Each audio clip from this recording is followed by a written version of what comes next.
Да.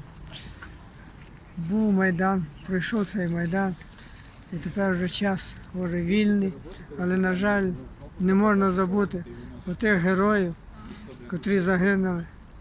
По-перше, от мені, як от з Білорусі людина, Женевський, той був хлопчик, дійсно, герой України, дійсно, розумію, я з ним спілкувався до того, як мали розстріляти його, як мало бути це негатив, я з ним розмовляв. Тоді, як прийшов час, і його розстріляли, і несли так посеред в труні, я плакав.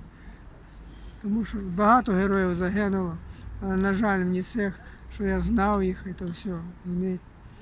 І повинні, як патріоти України, повинна вся Україна з'єднатися, і щоб була любов і злагода між людьми, і щоб ми любили оце нашу землю рідну, і віддавали їм дійсно життя за ними і все на світі.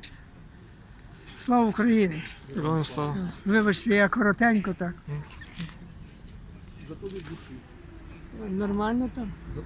Ну, я сказали, то, що є, не то, що той по бумажкам. Вже шостий рік в Україні йде війна, ну як по бумажках все.